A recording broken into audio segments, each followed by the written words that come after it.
Hello, hello. Good evening to the people in the UK. Maybe it's good morning to the people in the United States. I'm not sure. Whatever time it is with you, hello and welcome to this anxiety Q&A live stream with myself, Tim Box. If you don't know who I am a mind coach. I'm a remedial hypnotist, and I think probably fair to say an anxiety specialist in what I do anyway. I see mostly anxiety issues when I'm working with clients one-to-one. You may have seen my TED Talk, How to Stop Feeling Anxious About Anxiety. You may even have encountered my book called Clear Your Head. But now, hey, you found my YouTube channel. So welcome, welcome. If it is your first time here, please say hello. In fact, if it's not your first time here, please say hello. I would love to get some interaction from the people that have made it in today. Diane, oh my God, a new Q&A. Hello. Hello, Diane. Hello, No God. I've already said hello. Hey, Barbara. Good to see you. Yeah, Diane, it's a new live stream. Oh my God. I know you put in the members area, didn't you? Missing the members lives. Right. They're coming back. I was on holiday, basically. I was away in Canada and the United States, having my big annual holiday. And it was lovely, had a lovely relaxing time, but I couldn't do my lives. So the members and you guys, just regular ordinary subscribers to the channel, have also missed out on my lives. But here I am, I'm back again, ready to do all I can to help you with any anxiety issues that you might have. The rules are thus. So I put videos up on this channel sort of give or take every week-ish. And people, they leave comments on the videos, and sometimes they ask questions, and I encourage that because obviously I put in the video what I think is important. But hi, Charisse, but I can't always know what's important to you. And also some of the things just might not make sense the way I've put them.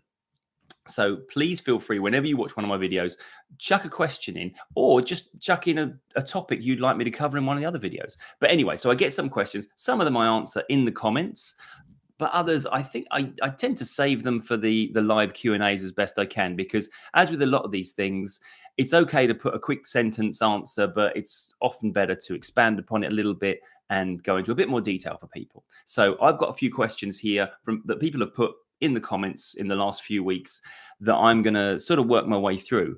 But if you have made it in tonight, then please feel free to ask your question. I always try and prioritize the questions in the room, because you know what? You guys have made it in, and whilst you've got me here, let's get your question answered. Okay. Now, the reason I do Q&As and rather than lectures, although sometimes it's a bit like a lecture, isn't it? Because it's only me talking. But anyway, the reason it's a Q&A is because I'm a big believer that understanding is the antidote to this stuff. The reason most of us suffer high levels of anxiety, you could argue the reason anyone suffers high levels of anxiety, is because in some way there's a confusion in the subconscious. And that's why we need understanding, because as soon as we clear up that confusion, the anxiety dissipates, or certainly the high levels of anxiety dissipate. So, yeah, should we get into it then? Suddenly 2 messages have just suddenly come in. No God, love your shorts, Tim. I presume you're talking about my YouTube shorts rather than the shorts that I'm wearing at the moment, which you can't see anyway. So I guess you are. They often capture the most important stuff that can resonate with people going through an anxious phase in their lives. Funny enough, the shorts come from these lives. So I'll normally look back on the live that we do, and if I at any point think I've talked any vague semblance of some sort of sense, then I'll try and snip it into a minute, which isn't always easy, because over explaining is one of my great qualities. But anyway, yeah, thanks. I'm glad you're enjoying the No God. Carlos, hi Tim. Do you think it's okay to take a break from everything when feeling overwhelmed about all the things going on? But I'm also anxious of resting from everything. The fear of relapse. Yeah, okay. So there's that paradox. Do I step away from things, give myself space, or am I just avoiding the things because I fear the anxiety they bring? I think here we've got to define between the anxiety about things and the anxiety about anxiety. That's the first place my mind instantly goes when I read that question. The anxiety about day-to-day life, so the work stress, the family stress, all the things that we've got going on in our life, that's the things, that's our mind sort of all the little bits of our mind wrestling for the conscious attention to take care of, and it can be overwhelming. Remember, our conscious only really deals with a handful of things at once, maybe not even that much, maybe just a single thing at once. Yeah. And our subconscious has a lot of stuff that it's trying to force into our conscious awareness as those parts of our subconscious vie for our attention. So it's easy to feel overwhelmed when our capacity of one is trying to accommodate dozens of things at once. So yeah, absolutely. Don't be afraid to say, right, I'm gonna cut back on my responsibilities or the things I'm taking part in right now, because you're probably trying to manage too much anyway. The thing I would say to be mindful of is don't simply avoid the challenges because you fear how anxious you might become in the face of those challenges, because then we're sort of buying into that idea that we can't cope. So, Carlos, it's one of those things where you've got to sort of pay attention to what you think is reasonable in terms of what you should be taking on. I don't think any of us should be just mindlessly going into every challenge that life throws at us without saying, hang on, I do have a capacity that I can reach, and if I reach that capacity, I'm going to start to struggle. You could argue that a lot of people who get to that place where anxiety is very high and then they start to worry about anxiety, the origin story of that was that at some point they allowed themselves to become overwhelmed and they started to question their ability to cope with life's day to day. But it's worth remembering we live on a planet that will very easily overwhelm us if we allow it to, simply because of this thing that we're on at the moment, the internet. Yeah, with every single piece of information available on the planet, available to everyone at the touch of a button. Every single opinion of everybody on the planet available at the touch of a button. Real easy to get overwhelmed. I would suggest managing the stressors is one of those things that will help us return to a place of comfort. Hope that makes sense. Okay. Diane, like your shorts too. YouTube shorts. Yeah. Ava, good evening. Okay. You know what? There's something I've wanted to answer. This isn't a direct question on one of my videos, but there's something that came in. I think it might have been on a live, and I'm not convinced I gave a great answer for it. But I want to address it here. Somebody asked, how long does it take? How long is reasonable to expect before we start to feel better? You know, when we're applying certain techniques, when we've got certain tools in place, when we understand things a bit differently, all that kind of thing, how long should we expect it to take before our anxiety dissipates? Now, the answer I gave, which I think is the right answer, is that there's no time limit on this. Yeah, it really doesn't matter how long it takes, because everyone is their own unique human being. Everyone's got their own processing going on. And if you put a time limit on when you should be feeling better, guess what that's going to do? Put pressure on you, cause increasing anxiety as you near that time limit. Also, if you've got kind of a finishing line in a certain time frame, all you're doing is constantly monitoring how you're going and how you're doing right now. So I would avoid doing that sort of stuff. Here's the thing, though. I had a comment placed on my TEDx. I literally just randomly was looking at my TEDx on YouTube again today because I was talking to somebody about it and I wanted to make sure what I'd quoted from it was accurate in terms of the representation of it. So I looked back on it. And the newest comment 1 day ago, I'm going to read this out. 2 years later, I'm coming back to this video to say thank you. I suffered from anxiety and panic attacks, really doubting I would ever recover a normal life. This video helped me a lot on my journey. I remember watching it alone in my room and regaining a brief dose of hope in this nightmare. I applied exactly what was said in the video, just that, embracing the anxiety. I decided to talk to my crew with kindness. In 1 or 2 months, it was gone, and this nightmare I lived has become one of my greatest victories in life that I'm proud of. Okay. Now, that was a lovely comment to read on the video, but the point of it wasn't like it instantly occurred. Oh, I'll do that and now I'll be better tomorrow. In 1 or 2 months. But isn't it interesting? 1 or 2 months, that's actually quite a wide range, wide time frame that we've said there in terms of, well, how long was it? 1 or 2 months. What tends to happen is when we take our focus off of it and we just focus on doing the right things for us, we then look back and realize, oh, hang on, I think I'm feeling differently now. You know, it almost changes imperceptibly, which might sound weird if we're in such a dark place that it's like, well, I'll know when I'm not here anymore. I'm not going to just fail to notice. But of course, as we start to treat ourselves with a bit of kindness, that journey begins. And if we're not focusing on how far down the line we are right now, then it passes without us necessarily directly noticing. There's also a bit of here. I don't know why it took me 2 years to come back here and post this comment. Probably because he was busy living his life, and that's what you do, isn't it? When you're not got anything impeding you anymore, you just go about your business, go about your life, and it's something you look back on and say, "Oh yeah, that was a really difficult time. That was a real struggle for me."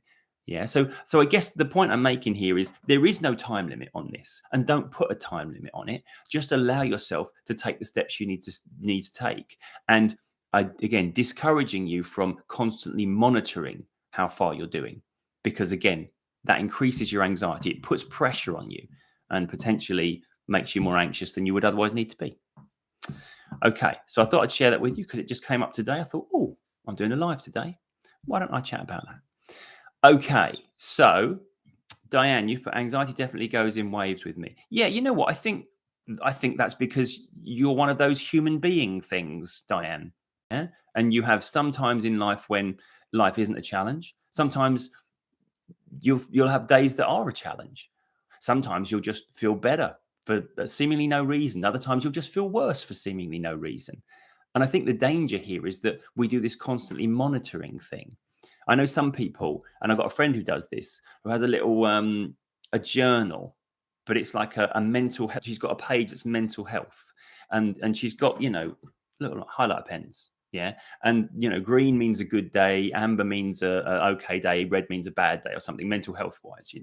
And she finds it really valuable because it helps monitor what she was able to do by doing it. Funnily enough, was seeing how her mood changed based on her monthly cycle. So that was the only thing that made her notice, oh, hang on, these randomly bad days are based around my hormones. Yeah. But the thing it does that can be negative, it has you constantly monitoring, constantly self-assessing. It's one of the reasons why I don't do CBT, where I wasn't really interested in training in that, because I knew that it involved constant monitoring. And for me, that's quite counterproductive for anxiety. But so I realized I've just given positive and negative for that. But the point I was making is that if we constantly monitor how we're doing, then the ups and downs just get exacerbated. Yeah. And again, it puts excessive pressure on our journey. So that'd be what I'd say about that. Anyway, so I'm going to get to these questions now. Literally, I haven't done any of the questions that I've got on my sheet of paper here. You can see I'm in business. I've got my glasses on. Actually, it doesn't necessarily mean I mean business. It just means I'd like to be able to read what's on the paper. Okay. Diane, you've put one in here on while you're here, my love. While you're here, on the video that was about metaphor and analogy and stories. How do they actually help us, and the good and the bad analogies? If you want to go and see it, if you're watching this and you want to go and see it, the video is called "Do These Stories Actually Reduce Anxiety?" You've put, I'd like to know more about neuroplasticity and how flexible our brain is. Right. You don't need to know anything about neuroplasticity, Diane, because you're not a neuroscientist. I'm not a neuroscientist. In fact, if we spoke to a neuroscientist about neuroplasticity, we'd probably get heartily confused fairly quickly. I know I would anyway. The only thing you need to know about neuroplasticity is that these neuroscientist people have now discovered the thing that people in my profession had been saying for decades, that the brain is always able to relearn and continue to learn. And it doesn't matter how old we get, the brain never stops rewiring and reprogramming itself based on the information being inputted into this computer via our five senses. So a long time ago, it was thought the brain sort of all the traumas and all the things we went through formed like cement. Like they're cast in stone now. That's our responses. That's our belief. That's how we think about these things. So if we were afraid of spiders, we'll always be afraid of spiders, etc. Yeah. And these days we know that that's not true. Your brain remains malleable and changeable and always able to learn and grow. And that's the only thing we need to know about neuroplasticity. And the point here is that one piece of information allows us to get rid of any idea that we'll always be stuck this way. which I know is like one of the huge fears when it comes to excessive anxiety. What if I never get over this? What if I remain this way forever? And the simple fact is that that little bit of science that I've not studied, and I probably wouldn't understand if I did, but that's the upshot of it. That little bit of science tells us, great, I don't need to worry about that, because all of our emotions, our feelings, our responses, our patterns of thought and behavior are all transient. They grow and they regrow and they pass and they come and go. That's it. So we know we're not locked in. I think the study that often gets cited, and again, I've not got I can't cite the study. I can't give you a reference for this. It's anecdotal, very much from my perspective. They got a group of people, scanned their brains, took them away, taught them to juggle, and then rescanned their brains, and things about their brains had changed. They'd grown a little bit. Now, I don't mean they were bursting out of their skulls. I mean that certain key elements were different because the brain had to rewire itself to accommodate the task of juggling. And whatever synaptic connections needed to reconfigure and reconstruct themselves to do that had happened. And that was all ages, not simply young people who are, faster at learning and more able to sponge this stuff up. Every age. So that's good news, I think. I think that's the only thing I ever need to take away about neuroplasticity is that means change is always on the table, which is fantastic. Okay. Teresa, good evening. Hi, Tim. How to break from the daily cycle of anxiety? I've been on a constant anxious state for the past 2 weeks. It's god awful. So debilitating. I'm doing everything I know to do. Any suggestions? Okay. Now, Teresa, this is one where it would help me to know in detail what's going on. But of course, I'm just going to take this on the face value in terms of what you're putting here. Yeah. We're going to feel anxious every day. That's a simple truth, because anxiety isn't that feeling in our body. It's not the intrusive thoughts. Anxiety is a part of your mind saying, Captain, conscious, I need your attention on this important thing. Now, a lot of the time, day-to-day anxiety, it isn't tremendously dramatic or threatening. It's just, I need to remember to send that email, or I've got to do the laundry today, haven't I? So Brit's away at the moment, my other half Brit, and she said, by the time I get back, can you put the laundry away? She doesn't ask much of me. And so I wake up today and I'm like, must put that laundry away today. Yeah. So that's anxiety. That's your functional stuff. Yeah. But the stuff that we say is god awful is the visceral stuff, the physical stuff. Like we wake up with a tight chest, with a burden on our shoulders, with our, feeling like we're adrenalized, stuff like that. Now, that's not anxiety. That's fear. Okay. Now, what do we do about this? Well, we've got to go back to why did it start then? Probably because at some point, something about the stuff your mind was trying to get you to pay attention to carried some perceived level of threat.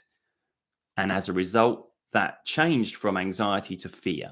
Now, in many people's instance, the moment it changed from just anxiety to threat was when they started to fear anxiety itself, where they started to say, I'm getting too anxious. This is surely a problem now. Maybe they looked online and found some information about anxiety disorders. They found very helpful people saying, you might, if you're experiencing this and this and this and this, how many fingers are you holding up at the end of this video? Then you might have an anxiety disorder. Jesus, I saw a video like that today.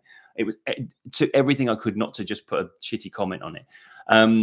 But then suddenly we've got an anxiety problem that we're monitoring for. And that's a threat because, that's mental health. That's serious stuff. And then anytime we feel any modicum of anxiety, it's not even a conscious thing. It's our subconscious suddenly hits the alarm bell and we go into a fear state, in a fight or flight state.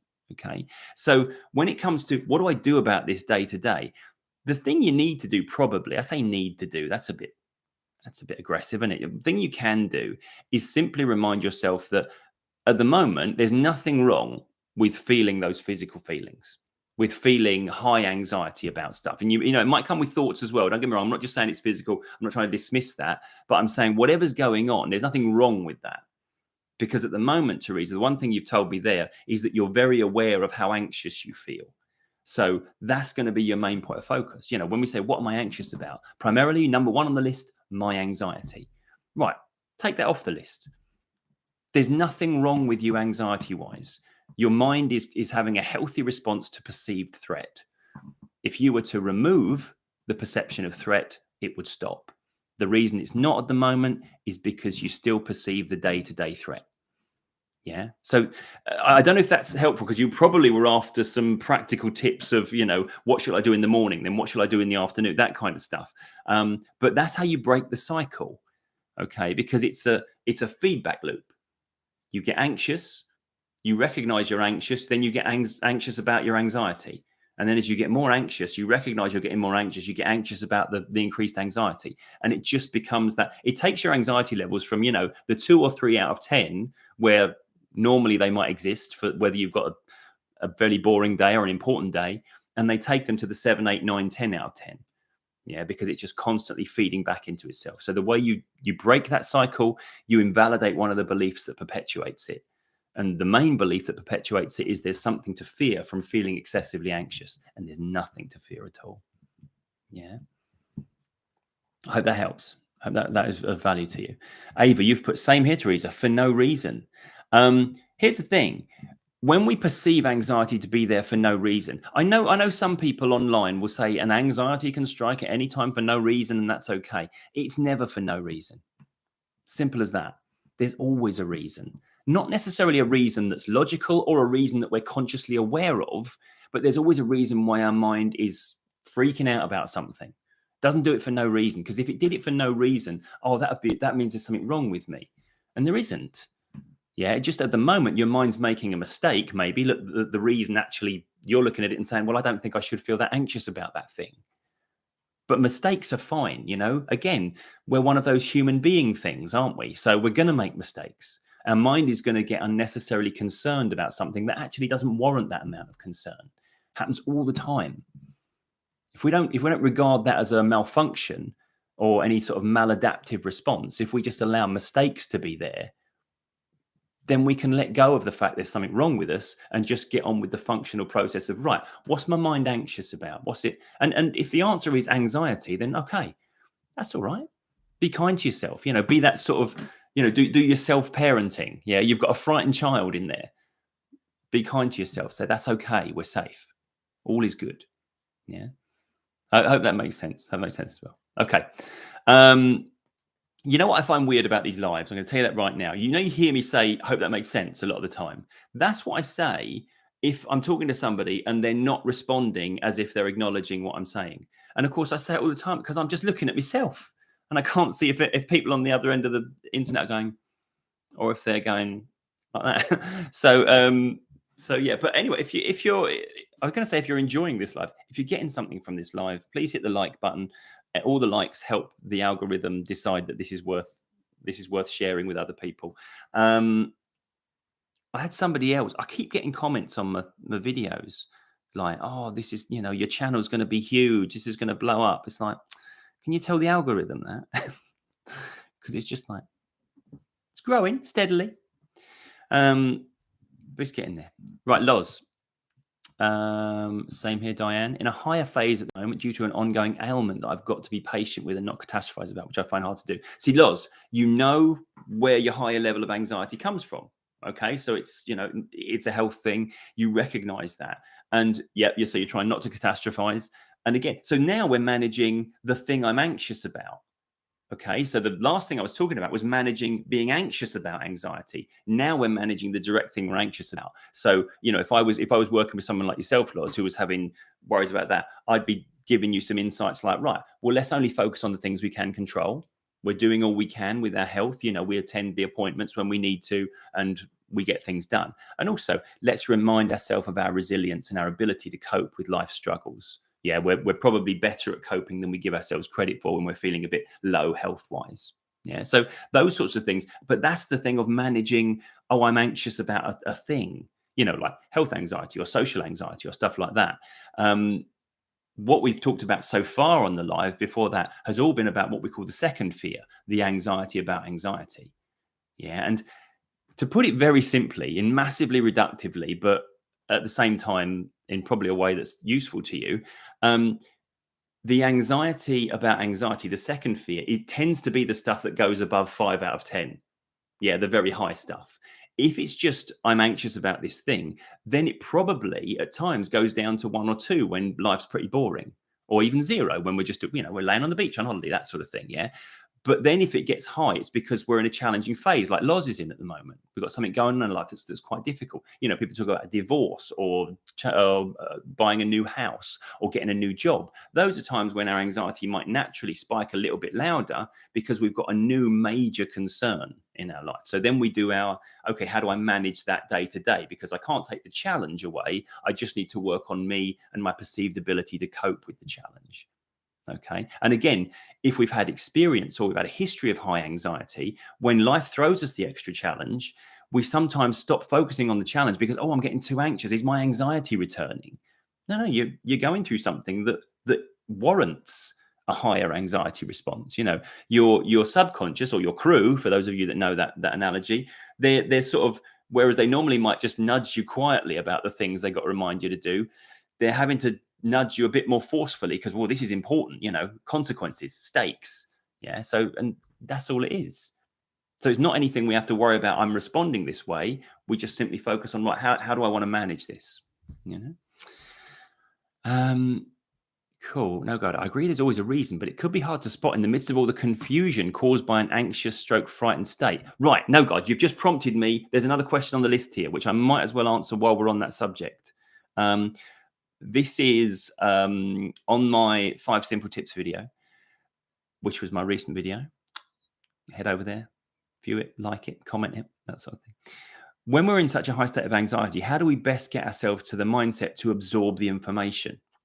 This is the thing, isn't it? When we're in that anxious state, giving ourselves the reason and the logic, it's bouncing off, isn't it? It's like we can't talk ourselves down off of it. Right. That's because when we're in that fight or flight state, our brain is a bit of a one-way street. It's focused on output, like what do I do? What action do I need to take? Rather than input, as in what do I need to learn to get out of this situation? Yeah. So I'm always advising like these sorts of situations where we're talking, where we're doing a little bit of, okay, let's educate ourselves about what's actually going on. What that means is the next time we're in that phase, maybe it doesn't become as severe because that part of us realizes, it was only that severe because I misunderstood or I had a bit of confusion going on. So I think a lot of the time, no, God, it's about us doing the work between, people say, how do I stop the panic attacks? And it's like, well, panic attacks, you're on that roller coaster. Yeah, it passes very quickly, but, it is what it is.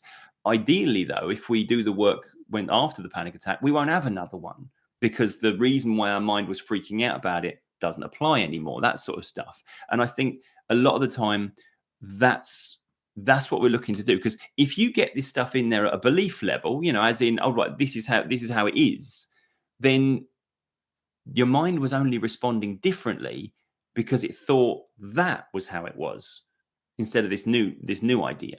Yeah. I mean, I've used this example before, and apologies if you're on the lives regularly and you've heard this example before, but the whole thing about when people used to think the earth was flat and sailors had a fear of falling off the edge of the earth. Yeah. When they realized it's round, it wasn't like, oh, but I'm still afraid of falling off the, that's updated now. The literal map of reality is updated. So we don't have that fear anymore. So if we can do the work of understanding this to the point where, hey, I know I've nothing to fear from feeling anxious, even excessively, highly anxious, then we tend to not end up feeling that anxious anymore because we're not creating that fear, that anxiety about it. Okay. Right. Spiros is that. How often should we repeat those patterns of thought in order to change the way our mind is dealing with anxiety? That's a really interesting question. I think it's almost like you're talking about retraining the mind by repeating different thought patterns. Yeah. The bottom line here is that when somebody tells us something that invalidates our old beliefs and updates the map of reality, then we have to learn it once. Yeah. Because why would we don't need to go over old beliefs that we know are wrong. But until you believe it is the answer probably. Yeah. So I'm telling you here the way I work with clients, the way I feel about things, the way I think they are. But you might talk to other people and they might have a different opinion, a different perspective on it. So one of the questions that I might not get to today now, but one of the questions I've got here is about conflicting information from what they've heard me and people like me say, and people that come from a different perspective in terms of sleep and stuff like that. So it's about there's a lot of confusion in there's a lot of confusion on the internet in terms of what's the best way of approaching this, what's the best way of viewing this, how do we deal with anxiety, can we reduce it, can we overcome it, can we beat it, etc. And all that does is it increases our anxiety because we have contradictory information. So ultimately, though, once we understand this stuff, certainly in the way I understand it and the way that the people I work with understand it, then we're no longer having to manage our anxiety because it's just not flaring up in that way anymore, because the reason it did flare up doesn't apply anymore. So how often should we repeat those patterns of thought? Until you believe it. Yeah. I hope that makes sense. Said it again. Teresa, what are your thoughts about homeopathic medications to calm down the visceral symptoms? I have no opinion on homeopathic medications at all. I don't recommend them. What's the opposite to that? What's the opposite to that? Neither do I suggest you don't have them. Because my thoughts are, as soon as our mind understands we don't need to go into fight or flight, we don't go into fight or flight. It's as simple as that. Yeah. And if our mind makes the mistake of accidentally doing it, even though it knows different now, that's okay. I'll be kind to it and I'll understand. It's like that thing, isn't it? We got somebody, they work in the same office for years doing the same job. And then for some reason, somebody's come along and said, right, that job you were doing now, I don't know whether it was ever relevant, but we know it doesn't do anything now. We know it's not of value. So we want you to, instead of in this department over here in this building, can you move to the other building, new office, and do this other job, which we know is going to be loads better. Okay. And that that person says, oh, great, new job, love it. I'm looking forward to that. And does that new job. But then, perhaps we could forgive that person for when they come into work the next day, accidentally strolling into the old office because they've done it for years. So I don't know. I think I would say allow your body, allow your mind to trigger the wrong things in your body at times, because again, mistakes. I do get this feeling like a lot of the time we feel excessively anxious because we think if our mind makes a mistake, it means it's because we're ill, because we're still suffering or something like that. And mind makes mistakes all the time. So one of the things that that I think I'm going to talk about in the members live next week is this idea that I do a lot of public speaking. You've seen my TED talk. I talk online. Yeah, so I'm really, really used to doing it. I give a lot of talks in my industry as well, and like, I'm talking at the UK Hypnosis Convention this year in October. But even after all these years of public speaking, as I think about, I've got to do that. I'm at my desk, I'm thinking, oh, I need to prepare my talk, don't I? I'll get that race of adrenaline, the heart beating, as if I was stepping out on stage in front of all those people, when I'm not. I'm sitting here at my desk. So what do? Do I curse myself for still having this anxiety response about something that I know I can do perfectly well? No, I allow my body to do what it does, which is, hey, important, wake up, and that's okay. And then as a result, what happens to that adrenaline? It passes very quickly, like in moments, because I'm no longer looking at it saying, don't be there. You shouldn't be there. Yeah, if that makes sense. So regarding managing the visceral symptoms, for a start, they're not symptoms. Symptoms are indicators of illness. They come with illness. They're responses. They're feelings. Allow yourself to feel how you feel, because likelihood there's nothing directly wrong with it. Yeah. Okay. Diane, I find hard exercise helps with heightened times of anxiety. Again, you've preempted a question that I had on the sheet there, Diane. Well done. Somebody put, weirdly, I feel better going for a run than trying to lay down and read a book, because this is put on my video about anxiety when you're doing nothing. Why do we feel anxious when we might be doing nothing? Why is my body starting to panic? This is why we like exercise, though, because when we're in a heightened anxiety state, it's fight or flight. It's filling with adrenaline. What's our body trying to do? It's saying, move, do something, run, attack, or run away. Adrenaline is there for us to go into battle or run away from battle, literally fight or flight. Yeah. So when we exercise, we're doing something with that adrenaline. This is why it can feel, people get freaked out when they're like, I'm on the sofa, I'm just shaking. Why am I shaking? Because for some reason, your mind's filled you with adrenaline. Okay. Now that there could be loads of reasons. I mean, you can watch the video in terms of how we go through why we might do that. And I'm going to do one soon on evening anxiety. So when we're in the why it might happen in the evening. But it's like that's all that's happening there is when we've got a lot of adrenaline and we're not doing anything with it, we shake.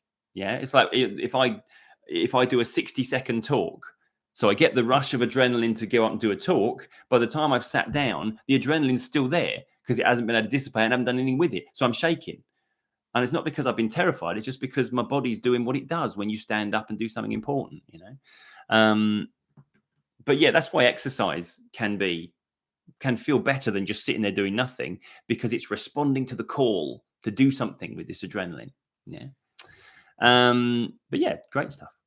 Homeopathic meds have not been tested. They're dullers. I've had a negative side effect. Well, I suppose, Diane, you mentioned the downside there of homeopathic stuff because you don't know what you're getting, I suppose. Again, I don't want to do some commentary on the dangers or the benefits or anything like that because it's not my area. But I would say I don't think they're necessary because I think there's other ways of ultimately calming down the physical stuff. And the danger with any sort of external medication of what we're doing is that we then feel we become reliant on it. It's like, oh, I was better when I was taking those meds or those supplements or something like that, when maybe they just allowed you to not feel necessarily so anxious about how you feel because they in some way calmed the physical, like Teresa was saying, the visceral stuff for you. But yeah. Teresa, your guided meditations are amazing. Oh, I'm so glad someone's listening to them because you know what? That's the only time I do like hypnosis or guided meditation or trancey stuff. It's only for the members of this channel. Yeah, because when I'm working with clients one-to-one, I don't really do that side of things anymore. So I'm glad that they work because when you're sitting there recording stuff and you're like, is anyone going to listen to this? But I'm glad you are. Thank you. Diane, my adrenaline sometimes doesn't dissipate after exercise, and when it's time to sleep, I'm still working out. Okay, this is the thing, Diane. It wasn't there because it was getting you ready to exercise. It was there because there was things that were causing you to feel on edge or in fight or flight. I know it's a semi-state of fight or flight. It's not like you're in a panic mode, but you know what I mean. So it doesn't necessarily mean we've stopped being concerned about things we were concerned about, or that our subconscious is concerned about. It just means we've done something with it for that period, so we feel good while we're doing it. Also, though, exercise there's like endorphins and stuff, isn't there? I've watched my Joe Wicks videos where he's like, can you feel the endorphins kicking in? And I'm like, no, Joe, I can't feel anything. I just feel tired and regretful of my life choices of deciding to click on your video. I'm not a fan of exercise. That's for me personally, by the way. That's not me saying exercise doesn't. That's me personally. As you can see, stringy old tin box here. I don't work out much. I do go to the gym though, but obviously I'm not doing the right things while I'm there. Just standing there. Okay. I think we're nearly 40 minutes in now, and it's a Friday. No, I was gonna say it's a Friday evening. It's not, is it? It's a Thursday. Did I surprise you with the Thursday evening one? I'll tell you right now, the next 3 Fridays, I'm running one of my trainings. So I won't be on Friday evenings for the next 3 weeks, but I might be on. I'm going to try and get on the Thursday evening or Saturday or something like that. But you'll get notifications because I'll put it up in advance. I won't just go live without any warning. And for the members that are in the room here, members of the channel, I'm going to be prioritizing those member lives for you rather than the complete channel lives that like this one, because I'm aware I want to, we get to talk more directly on those member lives, and I want to make sure I get them up and running again regularly for you. Diane, you're absolutely right that missed the Monday lives because I've missed them as well. So I'm gonna do all I can to at least every fortnight, but hopefully every week. That's what I'm aiming for. Okay. Yay. Oh, that's good. Okay, everyone. Right. Before you leave, if you could click the like button, I'd much appreciate it. It would be lovely of you. I hope you all have a lovely weekend. I know it's not quite the weekend yet. We've got one more day to go. Enjoy your Friday and enjoy your Saturday, Sunday. And as I always say, always remember, be kind to your mind, and I'll see you next time.